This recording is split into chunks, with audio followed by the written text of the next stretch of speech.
وإذ قال ربك للملائكة إني جاعل في الأرض খলিফা। আল্লাহ রব্বুল আলামিন এই পৃথিবীতে আমাদেরকে আল্লাহ রব্বুল আলামিনের খলিফা, আল্লাহর প্রতিনিধি, আল্লাহর রিপ্রেজেন্টেটিভ হিসেবে প্রেরণ করেছেন। এ দুনিয়াতে মানব জাতি ছিল না, এ দুনিয়াতে মানুষের পূর্বে জিন জাতি ছিল। আল্লাহ তাদেরকে ধ্বংস করে দিয়ে এই দুনিয়াতে মানব জাতিকে সৃষ্টি করেছেন আল্লাহ রব্বুল আলামিনের খলিফা, আল্লাহর প্রতিনিধি হিসাবে, দায়িত্বশীল হিসাবে। এ বিষয়ে মহান আল্লাহ রব্বুল আলামিন কোরআনুল কারিমের সূরা আল বাকারা এর 30 নম্বর আয়াতে কারিমার মধ্যে আল্লাহ ইরশাদ করছেন। আল্লাহ বলছেন, وَإِذْ قَالَ رَبُّكَ لِلْمَلَائِكَةِ إِنِّي جَاعِلٌ فِي الْأَرْضِ خَلِيفَةً। আল্লাহ তাআলা বলছেন, হে নবী স্মরণ করুন সেই সময়ের কথা যখন আল্লাহ রব্বুল আলামিন ফেরেশতাদেরকে বললেন, ইন্নী জাইলুন ফিল আরদি খলিফা, আমি দুনিয়াতে আমি আল্লাহর প্রতিনিধি খলিফা প্রেরণ করতে চাই। তো তোমাদের মতামত কি? তাহলে আল্লাহ বোঝাতে যাচ্ছেন যে এই দুনিয়াতে আল্লাহর প্রতিনিধি, আল্লাহর খলিফা হলো মানব জাতি। বলেন সুবহানাল্লাহ। তাহলে মানুষের কত মর্যাদা, যে মানুষ কার প্রতিনিধি বলেন? আল্লাহর প্রতিনিধি এই জমিনে। সুবহানাল্লাহ। তো খলিফা বা প্রতিনিধি এর মানে কি? খলিফা মানে আমরা মনে করি গ্রামগঞ্জে অনেক সময় বলে যে খলিফা মানে জামা সেলাই করে যারা, জামা কাপড় বানায় যারা, এদেরকে খলিফা বলে। অনেক জায়গায় বলে না এটা যে খলিফা। তা এখন আমরা কি খলিফা মানে এটাই মনে করলাম যে আল্লাহ দুনিয়াতে মানব জাতিকে খলিফা বানিয়ে, দর্জি বানিয়ে জামা কাপড় সেলাই করার জন্য পাঠাইছেন? আসলে কি এটা অর্থ? এটা অর্থ মোটেও নয়। তাহলে আল্লাহ কি খলিফা প্রেরণ করলেন? সেই খলিফার মানেটা কি, মিনিংসটা কি, অর্থটা কি? অর্থ হলো এটাই যে খলিফা মানে দর্জি না, জামা কাপড় সেলাইকারী না। খলিফা মানে হলো এই জমিনে আল্লাহর প্রতিনিধি, যারা এই জমিনে আল্লাহর ইবাদত করবে, একমাত্র আল্লাহকে মেনে চলবে, একমাত্র আল্লাহর আইন, আল্লাহর বিধান মানবে, আল্লাহর আইন, আল্লাহর বিধান জমিনে প্রতিষ্ঠা করবে। বলেন সুবহানাল্লাহ। এটাই হলো খলিফা। ধরেন যে বাংলাদেশ থেকে একজন রাষ্ট্রদূতকে প্রেরণ করা হলো চীনে, জাপানে, আমেরিকায়, বিভিন্ন দেশে। তা এখন এই রাষ্ট্রদূত বাংলাদেশের প্রতিনিধি, সে ওইখানে যে যদি ঘুমিয়ে থাকে তাহলে কি কাজ হবে? না তাকে দায়িত্বে রাখবে? বলেন, তাকে দায়িত্বেও রাখবে না, তার দ্বারা কোনো কাজও হবে না। তাহলে সে বাংলাদেশের প্রতিনিধি মানে কি? সেখানে তার বিরাট একটা অবদান আছে, কাজ আছে। তো ঠিক আল্লাহর প্রতিনিধি এই জমিনে মানুষ এখন দুনিয়ায় এসে যদি আল্লাহর ইবাদত না করে, আল্লাহর দাসত্ব ছেড়ে দিয়ে মানুষের দাসত্ব করে, শয়তানের দাসত্ব করে, শয়তানের গোলামি করে, তাহলে আল্লাহও আমাদের ক্ষমা করবে না, আল্লাহও আমাদেরকে জাহান্নামে দিয়ে দিবে। বলেন নাউজুবিল্লাহ। বুঝতে পারলেন বিষয়টা?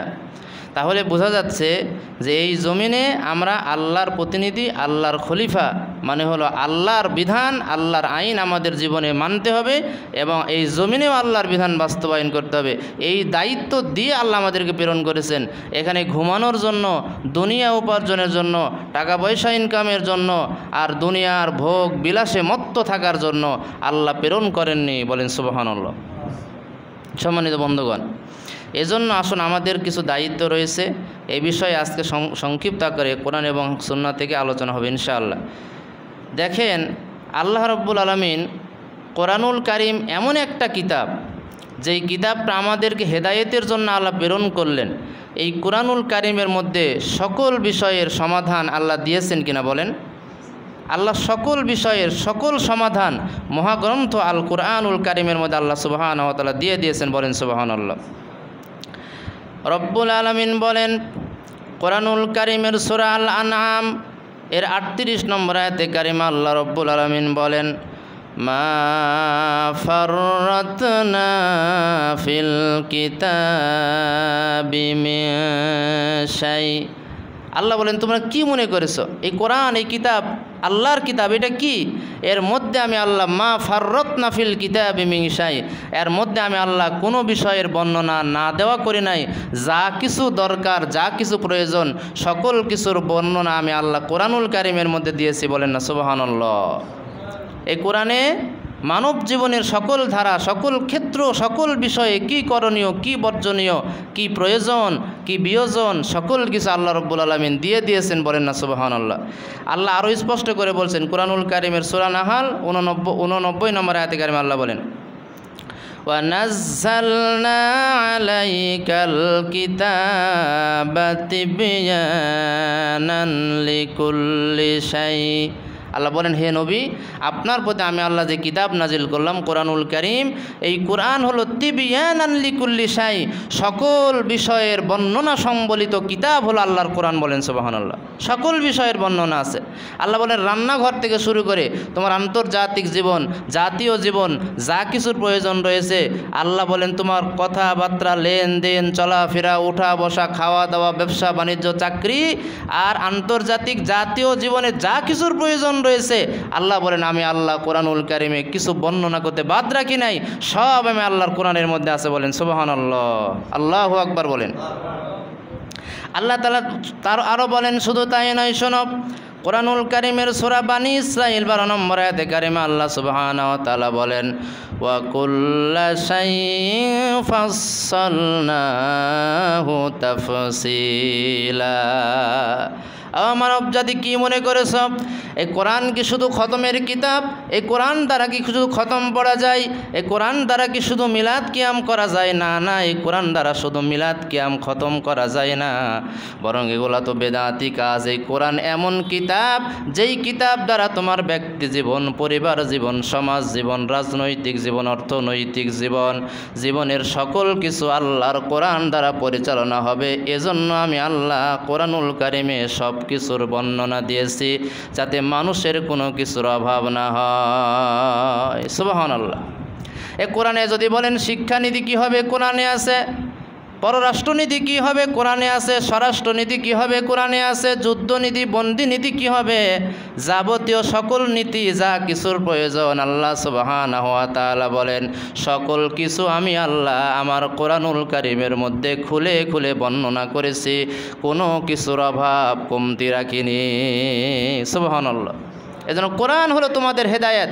তুমি কি চাও, কোরআনের কাছে আসো, প্রশ্ন করো, সব কোরআন থেকে পাবে। বলেন সুবহানাল্লাহ।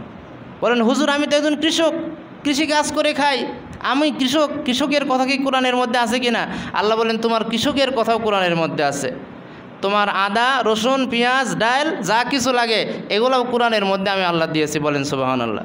তাহলে যেই কোরআনে আদা, রসুন, পেঁয়াজ, ডাল, সবজি, তরকারি যা কিছু লাগে, কৃষকের কাজ সব কিছু আছে, সেই কোরআনে আমরা কিভাবে জীবন গড়ব এইটা কি কোরআনের মধ্যে নাই? আপনাদের কি মনে হয় এটা কি আল্লাহ দেন নাই? অবশ্যই দিয়েছেন। বলেন সুবহানাল্লাহ। সম্মানিত বন্ধুগণ, এজন্য কোরআনুল কারীমের ভিত্তিতে আমাদের জীবনের সকল ক্ষেত্র পরিচালনা করতে হবে। দেখেন আরেকটা প্রশ্ন আপনাদের কাছে, সেটা হলো রাসূল মুহাম্মদ সাল্লাল্লাহু আলাইহি সাল্লাম আমাদের নবী, তাকে আমাদের মানতে হবে কি না? তাকে আমাদের অবশ্যই মানতে হবে। এখন আপনাদের কাছে প্রশ্ন হলো, মুহাম্মদুর রাসূলুল্লাহ সাল্লাল্লাহু আলাইহি সাল্লাম তিনি কি শুধু নবী ছিলেন? তিনি কি শুধু ইমাম ছিলেন? তিনি রাষ্ট্রপ্রধান ছিলেন না? রাষ্ট্রপতি ছিলেন না? মদিনার রাষ্ট্রের রাষ্ট্রপ্রধানের নাম কি? বলেন মুহাম্মদুর রাসূলুল্লাহ সাল্লাল্লাহু আলাইহি সাল্লাম। বলেন সুবহানাল্লাহ। আমার নবী, নবী, তিনি রাসূল, তিনি ইমাম, তিনি পিতা, তিনি স্বামী, তিনি নানা, আবার তিনি রাষ্ট্রপ্রধান, তিনি মদিনার রাষ্ট্রের রাষ্ট্রপতি। বলেন সুবহানাল্লাহ। তাহলে রাষ্ট্র কিভাবে চলবে এই বিষয়গুলো কি রাসূলের জীবনীতে নাই? কোরআনুল কারীমের মধ্যে নাই? অবশ্যই আছে। এজন্য একটি ইসলামী রাষ্ট্র কেমন হতে পারে, কি তার অবকাঠামো হবে, কি তার গঠন, কি তার রূপরেখা, এই বিষয়ে সংক্ষিপ্ত আকারে আজকে আমরা সংক্ষিপ্ত কোরআন এবং সহিহ সুন্নাহ থেকে বলবো ইনশাআল্লাহ। আল্লাহ তাওফীক দিন। সকলে বলছে আল্লাহুম্মা আমিন। সম্মানিত বন্ধুগণ, এজন্য 1 নম্বর হলো যদি একটি ইসলামী রাষ্ট্র হয় সেখানে 1 নম্বর শর্ত হবে যে ইসলামী রাষ্ট্রের সকল ক্ষেত্রে আইন এবং বিধান চলবে একমাত্র কার? বলেন একমাত্র আল্লাহর। আল্লাহ ছাড়া অন্য কোনো বিধান, অন্য কোনো নিয়ম চলতে পারে না। কারণ আল্লাহর নিয়ম বাদ দিয়ে যা কিছু দুনিয়াতে এগুলো সব কার বানানো? বলেন মানুষের বানানো, শয়তানের বানানো, শয়তান মানুষের বেনে দিয়েছে। এগুলো সব শয়তানি মতবাদ, এগুলো একটাও আল্লাহর মতবাদ নয়, একটাও ঠিক নয়, সব বেঠিক। ঠিক হলো একমাত্র আল্লাহর কথা। বলেন না সুবহানাল্লাহ। আমার কথা নয়, এটা আল্লাহর কথা। আল্লাহ বলেন শোনো, কোরআনুল কারীমের সূরা আরাফ 54 নম্বর আয়াতে কারিমা আল্লাহ রব্বুল আলামিন ডাক দিয়ে বলেন শোনো, আলা লাহুল খালকু ওয়াল আমরু ফাতাবারাকাল্লাহু রব্বুল আলামিন। আল্লাহু আকবার বলেন। আল্লাহ বলেন আলা, সাবধান, সতর্ক থাকো। আলা লাহুল খালকু ওয়াল আমর, সাবধান তোমরা, সৃষ্টি যার, একমাত্র আইন চলবে তার। সুবহানাল্লাহ। এই সৃষ্টিকার, এই আয়াতটা পড়ে দেখেন সূরা আরাফ 54 নম্বর আয়াতের প্রথম থেকে পড়েন। আল্লাহ বলছেন আমি আকাশ, আমি বাতাস, চন্দ্র, রাত, দিন, সূর্য, গ্রহ, নক্ষত্র, বাতাস, যা কিছু আছে সব কিছু আমি আল্লাহ সৃষ্টি করেছি। সুতরাং সব কিছু যে আল্লাহর সৃষ্টি, আইন আর বিধান চলবে মনে হয় মানুষের। কথা বলেন। সব কিছু সৃষ্টিকার, আকাশ কার, বাতাস কার, জমিন কার, আমরা কার?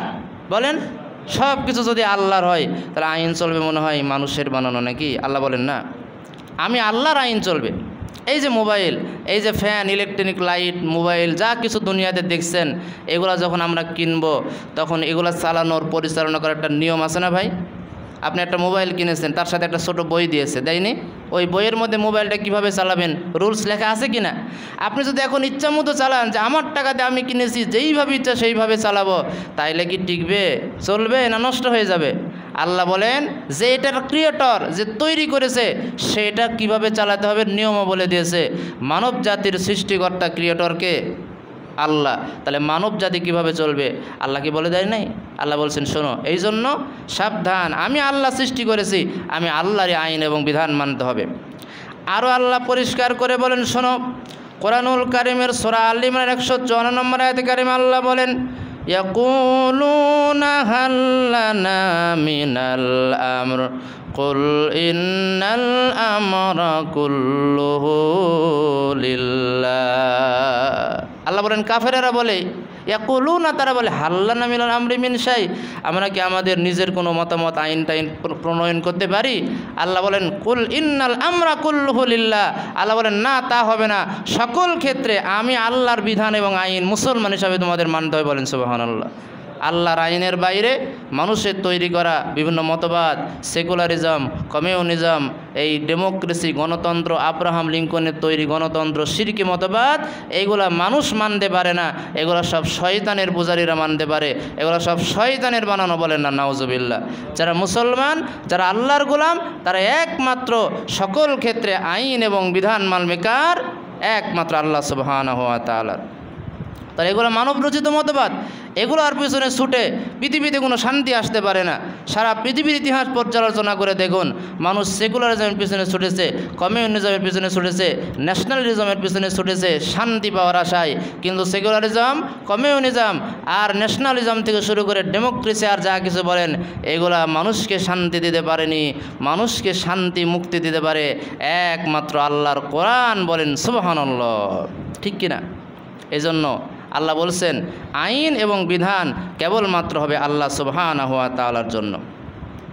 কি আইন আর কি বিধান হবে আল্লাহ সুবহানাহু ওয়া তাআলা আরও বলেন শোনো, 1 নম্বর ইসলামী রাষ্ট্রের আইন হবে 4 দফা, যেটা গত সময় সামান্য বলেছিলাম। আল্লাহ বলেন কোরআনুল কারীমের সূরা হজের 41 নম্বর আয়াতে কারিমা আল্লাহ সুবহানাহু ওয়া তাআলা ডাক দিয়ে বলেন শোনো, আল্লাযীনা ইম্মাক্কান্নাহুম ফিল আরদি আকামুস সালাতা ওয়া আতুজ যাকাতা ওয়া আমারু বিল মা'রুফি ওয়া নাহাউ আনিল মুনকার ওয়ালিল্লাহি আকিবাতুল উমুর। সুবহানাল্লাহ বলেন।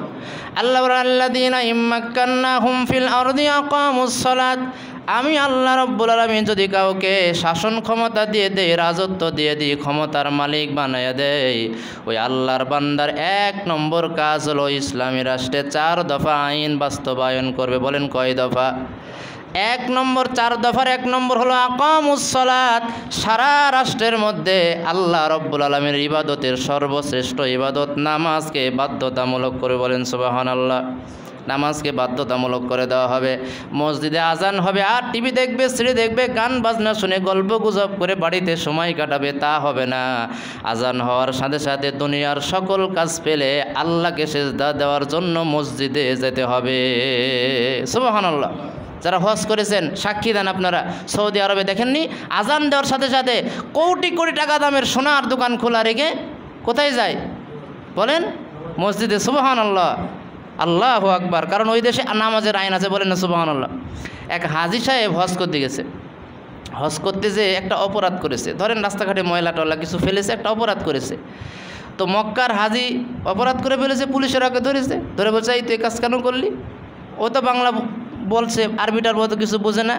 এখন পুলিশ বলছে তুমি যদি নাই বুঝো, তুমি যে অন্যায় করলে তোমার শাস্তি হলো কাবা ঘরে যায়, কাবা ঘরের সামনে এক টানা 42 টাকার নামাজ পড়তে হবে। বেশি কোনো শাস্তি না, এক টানা 42 টাকার নামাজ, নফল নামাজ পড়বি, তারপর ছেড়ে দেব। দেখছেন? তাহলে ইসলামী রাষ্ট্রে ভুল করলেও সাজা কি? জরিমানা না, নামাজ পড়ো, আল্লাহকে সেজদা দাও, বলেন না সুবহানাল্লাহ। কারণ কি? ওই দেশে আল্লাহর আইন, নামাজের আইন কায়েম আছে, বলেন সুবহানাল্লাহ। আমাদের দেশেও যদি নামাজের আইন বিধান কায়েম হয়ে যায়, যে মানুষ নামাজ পড়ে, যে মানুষ আল্লাহকে সেজদা দেয়, সে মানুষের দ্বারা পাপ হতে পারে না, বলেন সুবহানাল্লাহ।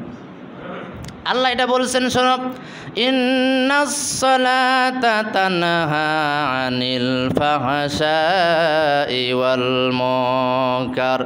আল্লাহ বলেন নিশ্চয় নামাজ সালাত এমন একটা ইবাদত, যেই ব্যক্তি মনে প্রাণ থেকে করে, আল্লাহকে হাজির নাজির জেনে করে, ভয় রেখে করে, ওই নামাজি ব্যক্তির দ্বারা কোনো অন্যায় হতে পারে না। সুবহানাল্লাহ। ও নামাজি নামাজ পড়ে বিড়ি খাবে না, সিগারেট খাবে না, দুর্নীতি করবে না, অন্যায় করবে না, মানুষের জমিনের আইল ঠেলবে না, মিথ্যা বলবে না, চগলখড়ি করবে না, যে প্রকৃত নামাজি, জোরে বলেন না সুবহানাল্লাহ। এজন্য আল্লাহ বলেন নামাজের বিধান করতে হবে। 2 নম্বর হলো জাকাতের বিধান করতে হবে। জাকাত ফরজ হলে জাকাত দিতে হবে।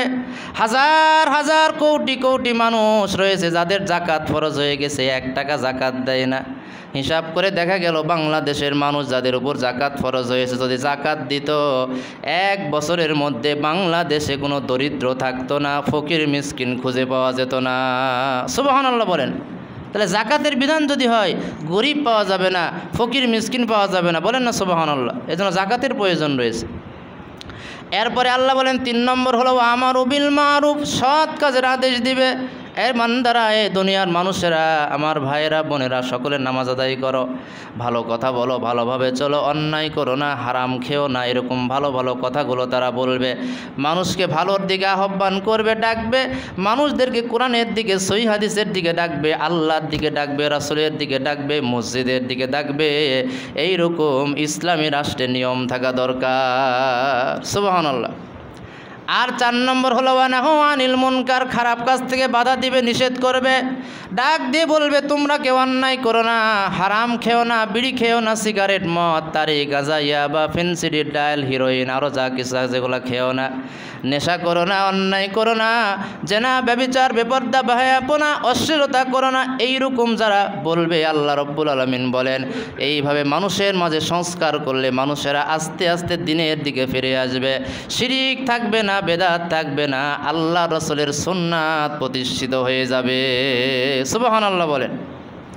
আপনারা জানেন কি না, সৌদি আরবে আরেকটা বিভাগ রয়েছে। আমাদের দেশে যেমন বিভিন্ন মন্ত্রণালয় রয়েছে, সৌদি আরবের একটা মন্ত্রণালয়ের নাম হলো আল হাইয়াতুল আমরি বিল মারুফ ওয়া নাহি আনিল মুনকার, মানে হলো সৎ কাজের আদেশ, অসৎ কাজের নিষেধ দেওয়ার মন্ত্রণালয়। সুবহানাল্লাহ বলেন।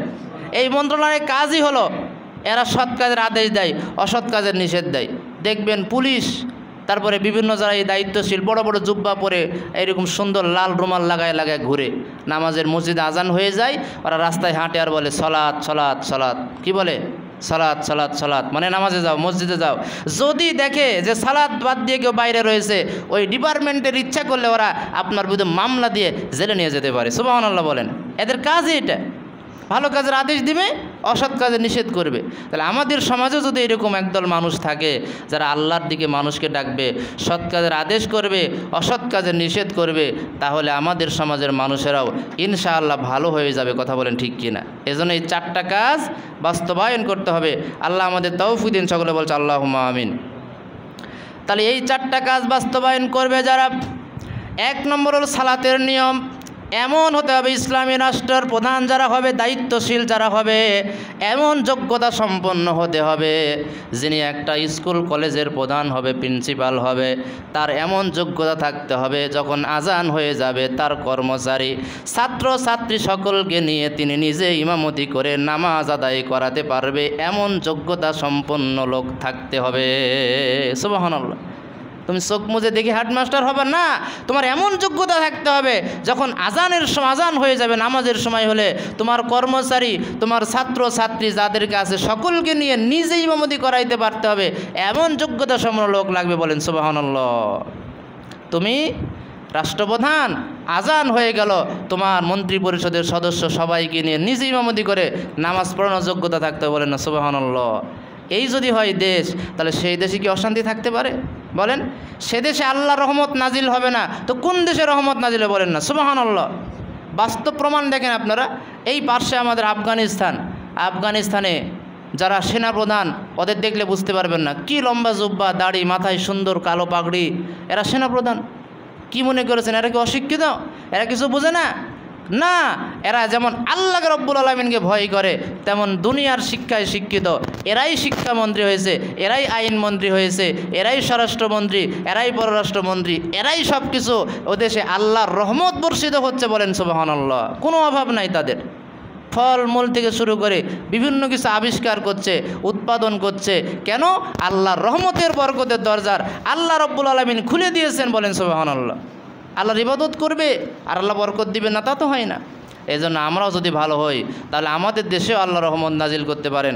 আল্লাহ কবুল করুন। সকলে বলছে আল্লাহুম্মা আমিন। সম্মানিত বন্ধুগণ, এরপরে 3 নম্বর নিয়ম হলো ইসলামী রাষ্ট্রে ন্যায় বিচার থাকবে। বলেন কি বিচার? অন্যায় কোনো বিচার থাকবে না, ন্যায় বিচার থাকবে। আল্লাহ কুরআনুল কারীমের মধ্যে বলেন, সূরা নিসা 105 নম্বর আয়াত করে দেখেন, আল্লাহ রাব্বুল আলামিন বলেন, ইন্না আনজালনা ইলাইকাল কিতাবা বিল হাক্কি লিতাহকুমা বাইনান নাসি বিমা আরাকাল্লাহ। আল্লাহু আকবার বলতে মন চায় না আপনাদের? কোরআন তেলাওয়াত করে আল্লাহু আকবার বলতে মন চায় না? বলেন আল্লাহু আকবার। আল্লাহ কি বলছেন শুনেন, ইন্না আনজালনা ইলাইকাল কিতাব, হে নবী আমি আপনার প্রতি কোরআন কিতাব নাজিল করেছি বিল হক, সত্য সহকারে। সুতরাং ফাহকুম বাইনাহুম বিমা আরাকাল্লাহ, আমি আল্লাহ আপনাকে যেইভাবে টিচিং দিই, শিক্ষা দিই, ওইভাবে মানুষের মাঝে কোরআন দিয়ে ন্যায় বিচার করেন। সুবহানাল্লাহ। নবীকে আল্লাহ বলছেন, হে নবী আমি আল্লাহ যেভাবে শিক্ষা দেব কোরআন দিয়ে, ওই কোরআন দিয়ে সমাজের সকল বিচার আচার, আইন বিচার, সালিশ যা কিছু সব কোরআন দিয়েই পরিচালনা হবে। বলেন সুবহানাল্লাহ। কি এটা কি সম্ভব? আপনাদের কি মনে হয় কোরআন দিয়ে বিচার করা সম্ভব? বলেন অবশ্যই সম্ভব। আল্লাহ আর বলছেন, শোনো, কোরআনুল কারীমের সূরা মায়েদা খুলে দেখেন, আল্লাহ বলেন, ওয়া ইন হাকামতা ফাহকুম বাইনাহুম বিল কিসত ইন্নাল্লাহা ইউহিব্বুল মুকসিতিন। বলেন আল্লাহু আকবার। আল্লাহ বলেন, হে নবী ওয়া ইন হাকামতা, যখন আপনি বিচার ফায়সালা করবেন মানুষের মাঝে, ফাহকুম বাইনাহুম বিল কিসত, তখন মানুষের মাঝে ন্যায় বিচার করেন, সমতাপূর্ণ বিচার করেন, কোনো অন্যায় ভুলভাল বিচার করা যাবে না, ন্যায় বিচার করতে হবে। কেননা ইন্নাল্লাহা ইউহিব্বুল মুকসিতিন, যারা ন্যায় বিচার প্রতিষ্ঠা করে স্বয়ং আল্লাহ তাদেরকে ভালোবাসেন। সুবহানাল্লাহ। আল্লাহ কাদের ভালোবাসেন? যারা ন্যায় বিচার করে। বলে না সুবহানাল্লাহ। তাই আল্লাহ রব্বুল আলামিন বলেন, যখন বিচার করবেন কোরআন দ্বারা বিচার করলে অন্যায় হওয়ার কোনো সম্ভাবনা নাই। বলেন না সুবহানাল্লাহ। সম্মানিত বন্ধুগণ, এই জন্য রাসূলুল্লাহ সাল্লাল্লাহু আলাইহি ওয়াসাল্লাম যখন মক্কা থেকে হিজরত করে মদিনায় গেলেন, মদিনায় যাওয়ার পরে রাসূল রাষ্ট্রপ্রধান, বিভিন্ন সমস্যা আসতে লাগলো। হুজুর এটা হয়েছে, দ্বন্দ্ব ফাসাদ, এই জমি জমা বিভিন্ন কিছু নিয়ে দ্বন্দ্ব, কি বিচার করবে? আল্লাহ তখনই আয়াতে কারিমা নাজিল করে বলেন, ইয়া রাসূলুল্লাহ আপনার নিজের মন মতো বিচার করলে হবে না, বিচার হবে আমি আল্লাহ যেটা আদেশ দেব সেটাই। বলেন সুবহানাল্লাহ। যত সমস্যা আসতো আল্লাহ আকাশ থেকে আয়াত নাজিল করতেন, রাসূল সেই অনুযায়ী বিচার ফয়সালা করতেন। বলেন না সুবহানাল্লাহ। তাই রাসূল মরে গেছে, এখন কোরআনের বিচারও মনে হয় বন্ধ হয়ে গেছে নাকি? না, কোরআন কিয়ামত পর্যন্ত থাকবে। কোরআন কিয়ামত পর্যন্ত থাকবে এবং এই কিয়ামত পর্যন্ত যত সমস্যা আসবে সকল সমস্যার সুষ্ঠু সমাধান আল্লাহর কোরআন দিয়ে করা সম্ভব। বলেন সুবহানাল্লাহ। এজন্য কোরআন দ্বারা বিচার করতে হবে। কোরআনের বিচারের রূপরেখা কি শুনে নেন। আল্লাহ কোরআনুল কারিমে বলেন, শোনো। 1 নম্বর কোরআনুল কারিমের সূরা মায়েদা 38 নম্বর আয়াত। আল্লাহ বলেন, দুনিয়াতে কোরআনের প্রথম বিচার হলো চুরির বিচার। চোর যদি চুরি করে, অন্যায় করে, মানুষের ধন সম্পদ ছিনতাই করে, অন্যায় করে চুরি করে নেয়, তার বিচার কি হবে শোনো। আল্লাহ বলেন, শোনো। আস-সারিকু ওয়াস-সারিকাতু ফাকতাউ আইদিয়াহুমা জাযাআম মিনাল্লাহ জাযাআম নাকালাম মিনাল্লাহ। আল্লাহ রাব্বুল আলামিন বললেন, আস-সারিকু ওয়াস-সারিকাতু, পুরুষ চোর হোক আর নারী চোর হোক। কি বলেন? আল্লাহ কি বলছেন? চোর পুরুষও হতে পারে, নারীও হতে পারে। হতে পারে না? আল্লাহ বলেন, শোনো, নারী হোক আর পুরুষ হোক, যেই চুরি করুক না কেন, চোর হোক আর চুন্নি হোক, যাই হোক না কেন, আল্লাহ বলেন আল্লাহর আইন হলো চুরি যদি করে ফাকতাউ আইদিয়াহুমা, চুরির শাস্তি হলো তার হাত কেটে দাও। জাযাআম মিনাল্লাহ, এগুলো আল্লাহর পক্ষ থেকে তার শাস্তি। কেন তুমি চুরি করবে? কেন মানুষেরটা অন্যায় করে গ্রহণ করবে? আল্লাহ বলে, না, আমি আল্লাহ ছাড় দিব না। চুরি যদি করো, নারী হও আর পুরুষ হও, যেই হোক না কেন, তোমার হাত কেটে দেওয়া হবে। সারা পৃথিবীর মাঝে তুমি অপমানিত, লাঞ্ছিত হয়ে যাবে। বলেন নাউজুবিল্লাহ। মানুষ বলবে, এই তোমার হাত কই? চুরি করার পরে হাত কোথা থেকে কাটবে? এই পর্যন্ত বলেন, এই পর্যন্ত না, এই পর্যন্ত, কবজি পর্যন্ত, বাকিগুলো থাকবে কিন্তু, যাতে মানুষ দেখতে পারে। মানুষ বলবে, এই তোমার হাত কই? তোমার বাহু ঠিক আছে, হাতটা কই? তখন বলবে যে চুরি করেছিলাম, তাই হাত কেটে দিছে। তো যে চোর চুরি করে হাত কেটে দিছে, ওর মেয়ে কি কেউ বিয়ে করবে? ওর ছেলের ঘরে কেউ মেয়ে বিয়ে দেবে? ওকে কেউ সম্মান করবে? আল্লাহ বলেন, এটা তোমার প্রতিদান। মানুষের অন্যায় করে ধন সম্পদ কেন চুরি করলে? চুরির যদি প্রমাণ হয়, হাত কেটে দাও। হাত কেটে দিলে সারা জীবন তওবা করবে, ও জীবনে আর মানুষের ধন সম্পদ দিকে ফিরেও তাকাবে না। বলেন না সুবহানাল্লাহ? ঠিক কিনা বলেন?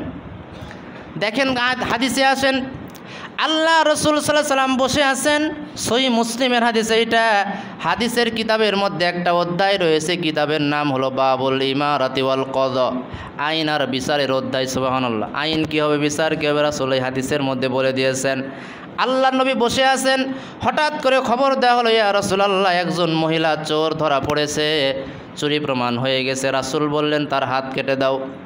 সাহাবায়ে কেরাম পাগল পারা হয়ে গেল। সাহাবায়ে কেরাম তারা গবেষণা করে দেখছে, এই মহিলাটা কুরাইশ বংশের মহিলা। কি বংশের? কুরাইশ বংশের, মাখজুম গোত্রের মহিলা।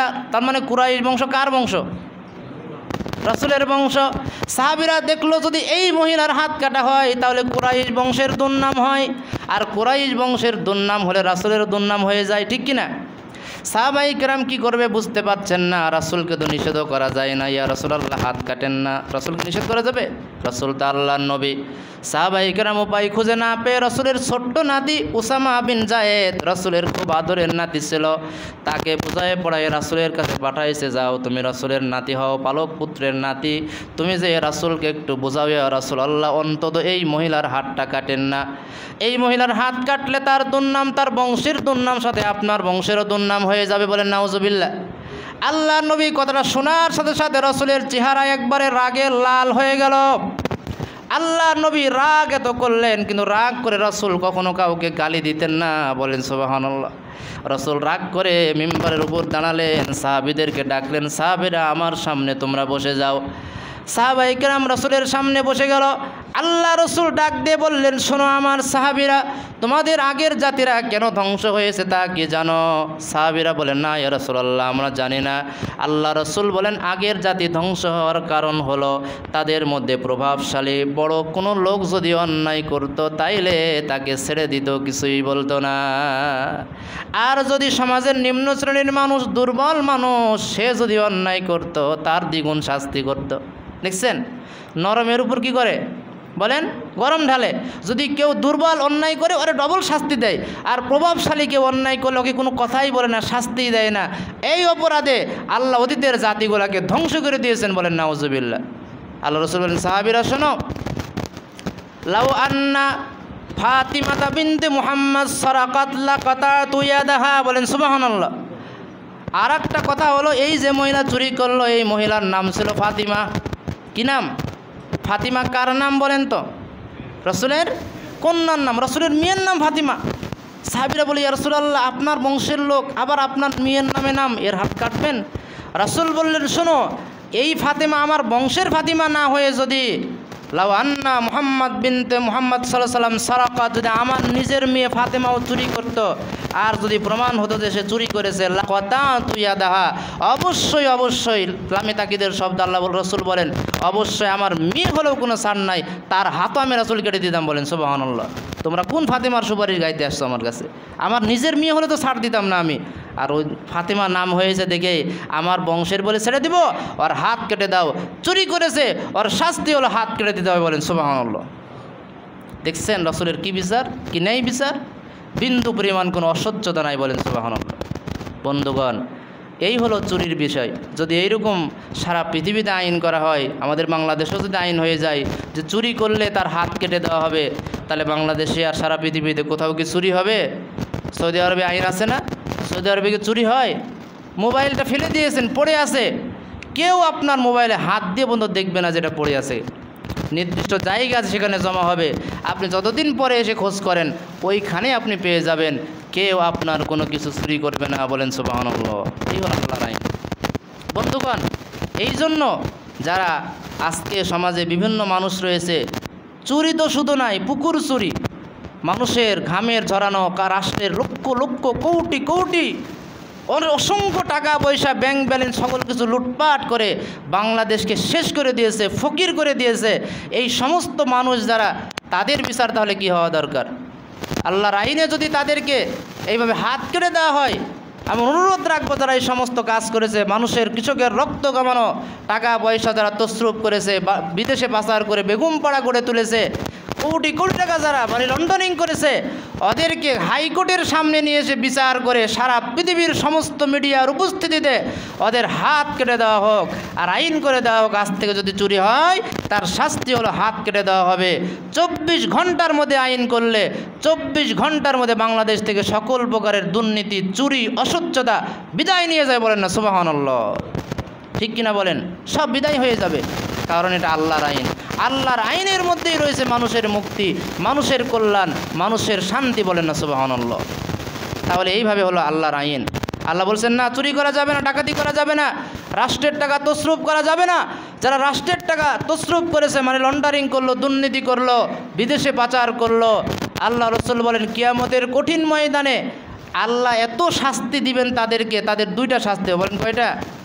1 নম্বর শাস্তি হলো তাদের পাছায় নিতম্বে, নিতম্ব মানে বুঝেন ভদ্র ভাষা, নিতম্বের মধ্যে আল্লাহ বিশাল পতাকা কিনে দেবেন। যত টাকা চুরি করেছে, অন্যায় করেছে, অন্যায়ের পরিমাণ যত বেশি, ওর পতাকা তত উঁচা হবে, বলেন নাউজুবিল্লাহ। ওর পতাকা দেখে মানুষ বুঝতে পারবে যে এটা ছোট চোর, এটা একটু বড় চোর, এর চেয়ে আর একটু বড় চোর, আর এইটা হলো মহা বড় চোর, কারণ এর পতাকা সবচাইতে বড়। মানুষ কিয়ামতের দিন দেখেই বুঝতে পারবে এ দুর্নীতিবাজ ছিল, বলেন নাউজুবিল্লাহ। এটা 1 নম্বর শাস্তি, সহিহ মুসলিমের হাদিস। এটা 2 নম্বর শাস্তি আল্লাহ রাসূল বলেন, শোনো, কিয়ামতের দিন আমি একদল মানুষের পাশ দিয়ে হেঁটে যাব, ওরা কান্নাকাটি করবে আর ডাক দিয়ে বলবে, ইয়া রাসূলুল্লাহ আগিসনি, আল্লাহ নবী আমাকে একটু সাহায্য করেন, আমাকে একটু বাঁচান, একটু হেল্প করেন। আল্লাহ রাসূল বলেন, শোনো, ওই দিন কিন্তু আমি হেল্প করতে পারবো না, সাহায্য করতে পারবো না, শুনে রাখো। সাহাবীরা বলেন, ইয়া রাসূলুল্লাহ ওরা কারা যারা আপনাকে ডাকবে সাহায্য করেন বলে, কিন্তু নবী হয়ে আপনি কিয়ামতের দিন সাহায্য করতে পারবেন না, তারা কোন হতভাগা? আল্লাহ রাসূল বলেন, ওরা হলো তারা যারা দুনিয়াতে মানুষের টাকা পয়সা অন্যায় করে গ্রহণ করেছে, দুর্নীতি করেছে, আত্মসাৎ করেছে, বলেন নাউজুবিল্লাহ। এই আত্মসাৎ যা কিছু করলো, টাকা হোক, পয়সা হোক, ধান হোক, গম হোক, রিলিফের চাল হোক, টিন হোক, যেটাই হোক না কেন, এই সব আত্মসাৎকৃত বস্তু তার ঘাড়ের উপর আল্লাহ চাপিয়ে দিবেন, আর প্রত্যেকটা বস্তুর মুখ খুলে যাবে, টাকার মুখ খুলে যাবে, টাকা তার আওয়াজে ডাকতে থাকবে, চালের মুখ খুলে যাবে, চাল তার আওয়াজে ডাকবে, গমের মুখ খুলে যাবে, গম তার আওয়াজে ডাকবে, টিনের মুখ খুলে যাবে, টিন তার আওয়াজে ডেকে ডেকে তাকে ডাকবে, উটের মুখ খুলে যাবে, উট হাম্বা হাম্বা করবে, রব দিবে, গরু ছাগল ডাকতে থাকবে। এত কিছু যখন তার পিঠের উপরে চাপায় দেওয়া হবে, এরা নিজেরা ডাকতে থাকবে। কিয়ামতের কঠিন ময়দানে মানুষ আর দেখতেই বুঝতে পারবে এ ছিল আত্মসাৎকারী দুর্নীতিবাজ। বলে না নাউজুবিল্লাহ। তাহলে কত বড় অন্যায় হতে পারে এগুলা। আল্লাহ আমাদের সকলকে রহম করুন। যারা এই সমস্ত অন্যায় করেছে আল্লাহ তাদেরকে তৌবা করার তৌফিক দান করুন। যদি তৌবা না করে মারা যায় তাদের পরিণতি হচ্ছে ভয়ঙ্কর হবে। বলেন নাউজুবিল্লাহ। সম্মানিত বন্ধুগণ, এরপরে আরও অনেক বিষয় রয়েছে। যেমন যদি কেউ জেনা করে, অন্যায় করে, ব্যভিচার করে, আল্লাহ রসুল বলেন জেনা করলো, অন্যায় ব্যভিচার করলো, কি আইন তার জন্য? কুরআনুল কারীমের সূরা নূর 2 নম্বর আয়াতে কারিমা খুলে দেখবেন। আল্লাহ বলছেন আয-যানিয়াতু ওয়াজ-যানি ফাজলিদু কুল্লা ওয়াহিদিম মিনহুমা মিআতা জালদাহ। আল্লাহ বলেন আয-যানিয়া, নারী জেনাকার, জেনাকারিনী নারী, জেনাকার পুরুষ, যেই জেনা করুক না কেন, যদি প্রমাণ হয়ে যায় জেনা করেছে, আর যদি অবিবাহিত হয়, কি হয় বলেন? অবিবাহিত অবস্থায় জেনা করে, আল্লাহ রব্বুল আলামিন বলে ফাজলিদু কুল্লা ওয়াহিদিম মিনহুমা মিআতা জালদা, এদের দুজনকে 100 করে বেতের বাড়ি লাগাও, 100 করে বেতের বাড়ি দিয়ে 1 বছরের জন্য দেশ থেকে তাড়িয়ে দাও। এটা অবিবাহিত হলে। আর যদি বিবাহিত হয়, রাসূল বলেন যদি বিবাহিত মানুষ জেনা করে তাহলে তার আর কোনো শাস্তি নাই, একটাই শাস্তি, তার মৃত্যুদণ্ড, রজম। বলেন নাউজুবিল্লাহ। রজম, রজম, পাথর মেরে হত্যা করো। তাহলে যদি এই আইন হয় যে অবিবাহিত ছেলে মেয়ে যদি জেনা করে 100 বেতের বাড়ি লাগায় 1 বছরের জন্য দেশ থেকে বের করে দেওয়া হবে, আর বিবাহিত মানুষ জেনা ব্যভিচার করলে তাকে পাথর মেরে হত্যা করা হবে, জীবনে বেঁচে থাকার সুযোগ থাকবে না। এই আইন করলে কেউ কি মানুষের মেয়ের দিকে, কারো স্ত্রীর দিকে অন্যায় করে তাকানোর সাহসও বন্ধ করবে না। সুবহানাল্লাহ। তাকাবেও না পর্যন্ত। ওরে বাবারে, তাকালেই খবর আছে 100 মেয়েদের বাড়ি, নাইলে পাথর মেরে মেরে হত্যা করা হবে। মানুষের মেয়ের দিকে, স্ত্রীর দিকে, কোনো নারীর দিকে কেউ অন্যায় করে চোখ তুলে তাকানোর সাহস বন্ধ করবে না। বলে সুবহানাল্লাহ। ধর্ষণ তো অনেক দূরের কথা। এই হলো কোরআনের আইন। সম্মানিত বন্ধুগণ, কত হাদিসে কত ইতিহাস রয়েছে। এক মহিলা জেনা করলো, রাসূলের কাছে বলছে ইয়া রাসূলুল্লাহ আমাকে পবিত্র করেন, আল্লাহর আইন আমি ভঙ্গ করেছি, জেনা করেছি, আমাকে পবিত্র করেন, আমাকে পাথর মেরে মেরে ফেলেন। যদি আমাকে আজকে মৃত্যুবরণ না করান, মেরে না ফেলেন, কিয়ামতের দিন জাহান্নামে যেতে পারবো না। এই দুনিয়ার শাস্তি ভোগ করা অনেক ভালো, জাহান্নামের শাস্তি আমি ভোগ করতে পারবো না। সুবহানাল্লাহ। আল্লাহ রসুল ফিরে গেলেন, বারবার তাকে ফিরিয়ে দিলেন, বাড়িতে যাও, বাড়িতে যাও। সেই মহিলা বলল না ইয়া রাসূলুল্লাহ, আমি বাড়িতে যাব না, আমার পেটের দিকে তাকিয়ে দেখেন আমার পেট বড় হয়েছে, আমি প্রেগনেন্ট, গর্ভবতী হয়ে গেছি জেনার দ্বারা, আমাকে পবিত্র করেন। আল্লাহ রসুল বলেন শোনো মহিলা, তুমি গর্ভবতী হয়েছো, তুমি অন্যায় করেছো, কিন্তু তোমার গর্ভের সন্তানের কোনো অন্যায় নাই, তুমি বাড়ি যাও, তওবা ইস্তিগফার করো, আল্লাহ তোমাকে ক্ষমা করে দেবে। মহিলা যায় না, বারবার মহিলা বলে আল্লাহ রসুল আমাকে শাস্তি দেন, আমাকে পবিত্র করেন। রসুল বলেন শোনো তুমি বাড়ি যাও, তোমার সন্তান যেদিন জন্মগ্রহণ করবে সেদিন এসো, সেদিন তোমার বিচার করা হবে। মহিলা বাড়িতে গেল, তওবা ইস্তিগফার করতে থাকলো। 1 নয় 2 নয়, 10 মাস 10 দিন হয়ে গেল, তার সন্তান জন্মগ্রহণ করলো। সন্তান নিয়ে রাসূলের কাছে বলছে ইয়া রাসূলুল্লাহ, এটা আমার সন্তান, একে রাখেন, কিন্তু আমাকে পবিত্র করেন, আমাকে আপনি শাস্তি দেন, আমাকে যদি শাস্তি না দেন জাহান্নামের আযাব আমি করতে পারবো না ইয়া রাসূলুল্লাহ। রাসূলুল্লাহ সাল্লাল্লাহু আলাইহি ওয়াসাল্লাম ছোটো বাচ্চার মুখের দিকে তাকালেন, এই মহিলাকে যদি এখন মেরে ফেলি, এই দুধের বাচ্চা কি খাবে? আল্লাহ রসুল মায়া হয়ে রসুল তুমি বাচ্চাকে নিয়ে যাও, তোমার বাচ্চাকে দুধ পান করো 2.5 বছর, তোমার বাচ্চা যখন নিজের মুখে কিছু খেতে শিখবে তখন তুমি নিয়ে এসো, কারণ তোমার অন্যায়, এই বাচ্চার কোনো অন্যায় নাই, এই বাচ্চাকে আমি বঞ্চিত করতে পারবো না। মহিলা সন্তানকে দুধ পান করালো। 2.5 মাস পরে 2.5 বছর পর রাসূলের দরবারে এসে বলছে রাসূলুল্লাহ, আমি যে অন্যায় করেছি আমার শাস্তি দিয়ে দেন, আমাকে পবিত্র করেন, নাইলে দুনিয়াতে শাস্তি না হলে জাহান্নামে পড়তে হবে। রসুল এইবার বললেন এই সন্তানের দায়িত্ব তোমরা কে নিবে? একজন সাহাবী বলে ইয়া রাসূলুল্লাহ, সন্তানের লালন পালনের দায়িত্ব আমি নিব। রসুল বলেন তুমি ওই মহিলার কোল থেকে সন্তান নিয়ে নাও। আর সাহাবায়ে কেরাম বললেন সাহাবীরা এই মহিলাকে নিয়ে যাও, মরুভূমির মধ্যে মাটি গর্ত করে বুক পর্যন্ত, মহিলা মানুষ বুক পর্যন্ত পুঁতে দাও, তারপরে পাথর মেরে মেরে তাকে মৃত্যুবরণ করাও, তাকে রজম করো, শেষ করে দাও। সাহাবীরা মহিলাকে নিয়ে চলে গেল, মাটি খুঁড়ে তাকে বুক পর্যন্ত পুঁতে দেওয়া হলো। বড় বড় পাথর সাহাবীরা তার মাথা নিক্ষেপ করে মারতে থাকলো। মাথা ফেটে ফিনকি দিয়ে রক্ত বের হচ্ছে, আর মহিলা বলছে, আল্লাহ এই শাস্তির বিনিময় হলো আমি যে জেনা করেছি, এই পাপ থেকে আল্লাহ তুমি আমাকে বাঁচাও, আমি তওবা করছি, বলেন সুবহানাল্লাহ। সাহাবীরা জোরে জোরে পাথর মারার কারণে মহিলা মৃত্যুসজ্জায় মৃত্যু প্রায় হয়ে গেল। খালিদ বিন ওয়ালিদ ছিলেন অনেক বড় বীর যোদ্ধা, সে বড় একটা পাথর তুলে মহিলার মাথা লক্ষ্য করে মারল। মহিলার মাথা ফেটে ফিনকিতে রক্ত বের হয়ে রক্ত ছিটে এসে খালিদের গায়ে লাগলো। গায়ে পড়ার কারণে খালিদ রাদিয়াল্লাহু আনহু সিসি করলেন, তাকে ঘৃণার স্বরে বলেন, সি এই অপবিত্র মহিলার রক্ত আমার গায়ে লাগলো। আল্লাহ রসুল এই কথা শুনে সহ্য করলেন না। রসুল বলেন, খালিদ তুমি কি জানো এই মহিলা যে পরিমাণ তওবা করেছে, আল্লাহর কাছে ক্ষমা চেয়েছে, এই তওবা যদি গোটা মদিনার সমস্ত পাপী মানুষের মাঝে বিতরণ করে দেওয়া হয়, বন্টন করা হয়, সমস্ত মানুষের পাপ আল্লাহ ক্ষমা করে দিবেন। এই মহিলা একা এত পরিমাণ তওবা করেছে, বলেন সুবহানাল্লাহ। এই মহিলা জান্নাতি হয়ে যায়, বলেন না সুবহানাল্লাহ। কারণ সে তার পাপ থেকে তওবা করেছে, তার শাস্তি কার্যকর হয়ে গেছে, এই মহিলাকে আল্লাহ ক্ষমা করে দিবেন, বলেন সুবহানাল্লাহ। এই হলো ইসলামের আইন, এই হলো বিধান। বন্ধুগণ, তাহলে এই জন্য আমাদের শিক্ষা নিতে হবে যে আমরা যেন সেই মানুষ হতে পারি যে মানুষ আল্লাহর গোলাম, যে মানুষ আল্লাহকে ভয় করে, যে মানুষ পাপ করবে না, একমাত্র আল্লাহর ভয়ে সকল পাপ থেকে বিরত হবে। আল্লাহ আমাদের সে তৌফিক দিন, সকলে বলছে আল্লাহুম্মা আমিন। সম্মানিত বন্ধুগণ, শেষ করে দিচ্ছি, আর একটা পয়েন্ট শুধু বলবো, সেটা হলো যে ইসলামী রাষ্ট্রের ৪র্থ নম্বর নিয়ম হলো, যারা রাষ্ট্রপ্রধান হবে, রাষ্ট্রের বিভিন্ন স্তরের দায়িত্বশীল হবে, এরা হবে জনগণের খাদেম, বলেন সুবহানাল্লাহ। রাসূল সাল্লাল্লাহু আলাইহি ওয়াসাল্লাম হাদিসের মধ্যে বলেছেন, সাইয়্যিদুল কওমি খাদিমুহুম। তোমাদের নেতাকে তোমরা চেনো? তোমাদের নেতা হলো সে যে নেতা হওয়ার পরও তোমাদের মানুষের খেদমতে জীবন কাটায়, সেই তোমাদের প্রকৃত নেতা, বলেন সুবহানাল্লাহ। সেই প্রকৃত নেতা। ইসলামের শিক্ষা হলো এটা। নেতা তো নেতা নয়, নেতা হলো মানুষের চাকর, মানুষের খাদেম, মানুষের প্রয়োজনে সে তার জীবন বিলিয়ে দিতে পারে। এটা হলো ইসলামী রাষ্ট্রের দায়িত্বশীলদের নিয়ম, বলেন সুবহানাল্লাহ। দেখেন রাসূলের জীবন খুঁজে দেখেন, রাসূলুল্লাহ সাল্লাল্লাহু আলাইহি ওয়াসাল্লাম যেদিন মদিনার রাষ্ট্রপ্রধান হলেন, শোনো, রাসূল সেদিন ভাষণ দিয়ে জানিয়ে দিলেন, শোনো জনগণেরা, তোমাদের খাদ্যের সমস্যা আমার দায়িত্বে, সকল কিছু তোমাদের খাদ্য সমস্যার সমাধান আমি করব। তোমাদের ঋণ আছে, ঋণের বোঝা আমি রাসূল মাথায় তুলে নিলাম, তোমাদের ঋণ আমি পরিশোধ করব, সকল কিছুর দায়িত্ব আমার, আমি তোমাদের খাদেম, বলেন সুবহানাল্লাহ।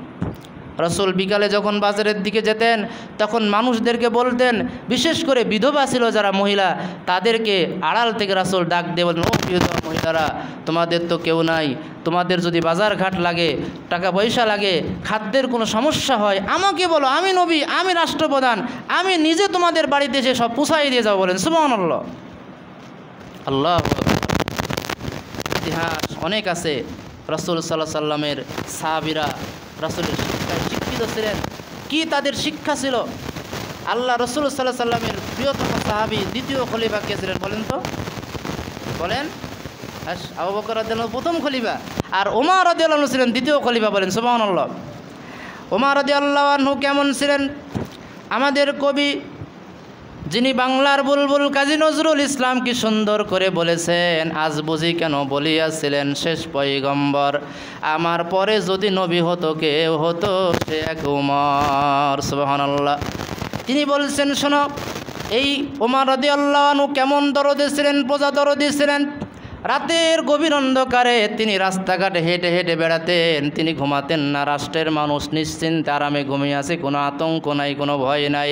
স্বয়ং খলিফা যিনি, অর্ধ পৃথিবী করেছ শাসন, ধুলার তক্তে বসি, খেজুর পাতার প্রাসাদখানি তোমার বারে বারে গেছে খুশি। সুবহানাল্লাহ। খেজুর পাতার প্রাসাদে বসে তারা দুনিয়া অর্ধেক পৃথিবী শাসন করেছেন। অর্ধেক জাহানের খলিফা যিনি রাতের বেলায় মানুষের বাড়ি বাড়ি দরজায় দরজায় ঘুরে বেড়াচ্ছেন আর দেখছেন কার কী সমস্যা, বলেন সুবহানাল্লাহ। ওমর রাদিয়াল্লাহু আনহু বলেন, ঘুরতে ঘুরতে আমি দেখলাম একটা মানুষ, একটা মহিলা মানুষ বসে আছে, তার পাশে দুটা সন্তান অত্যন্ত করুণ সুরে কান্না করছে, আর এই মহিলাটা চুলার মধ্যে একটা হাঁড়ি দিয়ে কি যেন নাড়তেছে, আর বাচ্চাদেরকে সান্ত্বনা দিয়ে বলছে, রে বাচ্চা দাঁড়াও, একটু পর খাবার রান্না হবে, রান্না হলে তোমরা খাবে। ওমর রাদিয়াল্লাহু আনহু বলেন, আমি দূর থেকে এই দৃশ্যটা দেখলাম। কাজী নজরুল ডাক দিয়ে বলছেন, নগর ভ্রমণে বাহিরিয়া তুমি দেখিতে পাইলে দূরে, মায়েরে ঘিরিয়া ক্ষুধাতুর দুটি শিশু কাঁদিছে সকরুণ সুরে। আল্লাহ রসুল সাল্লাল্লাহু আলাইহি সাল্লামের সাহাবী ওমর দেখতেন মাকে ঘিরে দুইটা শিশু কান্না করছে। ওমর রাদিয়াল্লাহু আনহু তার কাছে গেলেন, ডাক দিয়ে বলেন, বুড়িমা আপনি কি করছেন? কেন আপনার সন্তানদেরকে এত রাত হয়ে গেছে, খাবার খাওয়ান নাই কেন, ঘুমিয়ে দেন নাই? ওমর রাদিয়াল্লাহু আনহু কথা শুনে বুড়িমা অঝোর নয়নে কাঁদতে কাঁদতে বলল, রে পথিক শোনো, আমার এই দুটি সন্তান ক্ষুধার যন্ত্রণায় কান্না করতেছে, আমি মা দুঃখিনী মা, কি তাদেরকে খেতে দিব? আমার কাছে খাবারের কিছু না, আমরা দূর থেকেই মদিনায় এসেছি মুসাফির অবস্থায়, এদেশের মানুষ আমরা না, বাইরে থেকে এসেছি, খাবারের কোনো ব্যবস্থা নাই, চাল নাই, কিছু নাই, কি খাবার দিব? আমার স্তনের দুধও নাই যে তাকে খেতে দিব। তাদেরকে সান্ত্বনা দেওয়ার জন্য মিশে মিশে হাঁড়ির উপরে একটু পানি দিয়ে কিছু পাথর দিয়ে নাড়তেছি আর বলতেছি, যদি খাবার রান্না হয় তারপরে তোমরা খেয়ে ঘুমিয়ে যেও। উদ্দেশ্য হলো এইভাবে আমি নাড়তে থাকবো আর বাচ্চারা, ছোটো বাচ্চা কাঁদতে কাঁদতে এক পর্যায়ে বাচ্চারা ঘুমিয়ে পড়ে যাবে, ঘুমিয়ে দিব আমি মা, তাদের মুখে খাবার দেওয়ার মতো আমার কাছে কিছু নাই। ওমর রাদিয়াল্লাহু আনহু এই ঘটনা শুনে তার বুকটা ফেটে গেল, কাঁদতে থাকলেন তিনি আর ডাক দিয়ে বলেন, বুড়িমা তুমি একটু অপেক্ষা করো, আমি আসতেছি। এই বলে তিনি চলে গেলেন বাইতুল মাল, যেখানে টাকা পয়সা, আটা, গম, যা কিছু মধু যা লাগে রাষ্ট্রের সকল কিছু জমা করে রাখা হয়েছে, ওটাকে বলে বাইতুল মাল। ওখানে যে খাদেমকে ডেকে বলে, রে খাদেম তাড়াতাড়ি করে বাইতুল মাল থেকে কিছু আটা, কিছু চাল, কিছু ঘি, কিছু দুধ, পনির এগুলো আমার ঘাড়ে বস্তায় করে চাপিয়ে দাও। খাদেম খলিফার আদেশ মতো বস্তায় ভরে খাদেম বলছেন, খলিফা আমাকে দেন, আমার ঘাড়ে দেন, আমি নিয়ে যে সেখানে পৌঁছায় দিব। ওমর রাদিয়াল্লাহু আনহু বলেন, না না ভুল করেছি আমি, প্রায়শ্চিত্ত করতে হবে আমাকে। বলেন সুবহানাল্লাহ। খাদেমকে ডাক দিয়ে বলেন, আমার পিঠে তুলে দাও, আমি নিজে বহন করে নিয়ে যাব, নিজে খলিফা হয়ে অর্ধেক পৃথিবীর শাসনকর্তা হয়ে খাবারের বস্তাগুলো তিনি ঘাড়ে তুলে নিয়ে বহন করে বুড়িমার কাছে নিয়ে গেলেন। নিয়ে বলেন, বুড়িমা রান্না করেন, রান্না করে বাচ্চাদেরকে তাড়াতাড়ি করে খাওয়ান। বুড়িমা রান্না করলো, ওমর রাদিয়াল্লাহু আনহু বসে বসে রান্নার কাজে বুড়িমাকে সাহায্য করলেন। বলেন না সুবহানাল্লাহ। খাবার রান্না হয়ে গেল, বাচ্চাদেরকে খাওয়িয়ে দিয়ে ঘুমিয়ে দেওয়া হলো। এরপরে ওমর রাদিয়াল্লাহু আনহু বললেন, মহিলা মা আপনি শোনেন, আগামীকাল সকালে আপনি রাজদরবারে আসবেন, সেখানে আমি আপনাকে কিছু সাহায্য করার চেষ্টা করব। বলেন না সুবহানাল্লাহ। মহিলা ডাক দিয়ে বলে, পথিক তুমি কে, তোমার পরিচয়টা দিয়ে যাও, এত উপকার করলে তুমি কে বলো। ওমর রাদিয়াল্লাহু নিজের পরিচয়টা দিলেন না, বললেন, আমি একজন সাধারণ আল্লাহর গোলাম, আমি যেই ভুল করেছি আপনাকে খাবার আগে কেন পৌঁছায় দিতে পারি নাই, এই ভুলের ক্ষমা আমি আপনার কাছে যাই, আপনি আমাকে আল্লাহর আদালতে দায়ী করবেন না, আর সকালবেলা আসবেন, আমি আপনাকে সাহায্য করার চেষ্টা করব। বুড়িমা সকালবেলা রাজদরবারে গিয়ে দেখেন যেই লোকটা রাতের বেলায় সাহায্য করেছিল, নিজের পিঠে আটা বহন করে নিয়ে এসেছিল, রান্নার কাজে সহযোগিতা করেছিল, তিনি আর কেউ নয়, তিনি হলেন সারা পৃথিবীর অর্ধেক জাহানের খলিফা ওমর রাদিয়াল্লাহু আনহু, রাষ্ট্রের প্রধান, তিনি বসে আছেন। বলেন সুবহানাল্লাহ, আল্লাহু আকবার। এই ছিল রাসূলের সাহাবীরা, এই ছিল ইসলামের রাষ্ট্রপ্রধানেরা, এই হলো ইসলামের শিক্ষা। বলেন না সুবহানাল্লাহ। আর আজকে মানুষের, জনগণের সেবা করার নাম দিয়ে ওয়াদা করে, জনগণের উপকার করার ওয়াদা করে জনগণের টাকা পয়সা লুট করে খায় যারা, এরা পৃথিবীর ইতিহাসে সবচাইতে বড় জালিম, শয়তানের দোসর। বলেন নাউজুবিল্লাহ। সম্মানিত বন্ধুগণ, এই জন্য ইসলামের এই শিক্ষাগুলো আমাদের মাঝে ধারণ করতে হবে। আপনি রাষ্ট্রপ্রধান না হন, দায়িত্বশীল না হন, আপনার পাশের বাড়িতে একজন না খেয়ে আছে আর আপনি পোলাও কুরমা খাবেন, এই শিক্ষা ইসলাম আপনাকে দেয় নাই। তাকেও ভাগ দিতে হবে, তার সাথে আনন্দ বিনিময় করে নিতে হবে। সে না খেয়ে থাকবে আর আমি পেট পুরে খাবো, আল্লাহ রসুল বলেন, তাইলে তুমি ইমানদার হতে পারবে না। বলেন নাউজুবিল্লাহ। এজন্য আসুন এই শিক্ষাগুলো আমরা আমাদের নিজেদের জীবনে বাস্তবায়ন করি। আল্লাহ সুবহানাহু ওয়া তাআলা আমাদের সকলকে সে তৌফিক দান করুন। সকলে বলছে আল্লাহুম্মা আমিন। সর্বশেষ আপনাদের কাছে অনুরোধ রইল, আসুন আমরা আমাদের জীবনের ভুল ত্রুটির জন্য আল্লাহর দরবারে ক্ষমা চাই, আমাদের তওবা ইস্তেগফার করি এবং আমরা প্রতিজ্ঞা গ্রহণ করি পবিত্র কোরআন এবং সহিহ হাদিসের আলোকে যেন আমরা আমাদের জীবনকে ঢেলে সাজাতে পারি। আল্লাহ সে তৌফিক দান করুন। সকলে বলছে আল্লাহুম্মা আমিন। আজকের জুমার খুতবায় যারা উপস্থিত, আল্লাহ সুবহানাহু ওয়া তাআলা আমাদের ছোট বড় সকলের জানা অজানা সকল গুনাহ খাতা আল্লাহ রাব্বুল আলামিন ক্ষমা করে দিন। সকলে বলছে আল্লাহুম্মা আমিন। আমাদের যারা অসুস্থ, বাড়িতে হোক হাসপাতাল হোক, যে যেখানে অসুস্থ, আল্লাহ সুবহানাহু ওয়া তাআলা তাদের সুস্থতা দান করেন। আল্লাহুম্মা আমিন। সারা পৃথিবীতে যারা মুসলমানরা নির্যাতিত, ওই ফিলিস্তিন সহ শুরু করে সারা পৃথিবীর যেখানে যেখানে মুসলমানরা নির্যাতনের শিকার, আল্লাহ মুসলমানদের সাহায্যকারী হয়ে যান, জালিমদেরকে আল্লাহ ধ্বংস করে দিন, মুসলমানদেরকে আল্লাহ বিজয় দান করুন। আল্লাহুম্মা আমিন। আমাদের পিতামাতা আত্মীয় স্বজন যারা মারা গেছে ইমানের অবস্থায়, আল্লাহ সকলকে আল্লাহ রব্বুল আলামিন ক্ষমা করুন, জান্নাত নসিব করুন, আল্লাহুম্মা আমিন। আমরা যারা বেঁচে আছি আমাদের সকলকে পবিত্র কোরআন এবং সহিহ হাদিসের আলোকে আমাদের জীবন গঠনের আল্লাহ তৌফিক দিন, সকলে বলছে আল্লাহুম্মা আমিন। এবারে শেষ করছি, বলার মধ্যে ভুল হলে ক্ষমা চাই, কষ্ট পেলে ক্ষমা করবেন। যে কথাগুলো বলেছি আল্লাহ আমাকে আপনাকে সকলকে বুঝে শুনে আমাদের জীবনে আমল করার তৌফিক দান করুন, সকলে বলছে আল্লাহুম্মা আমিন।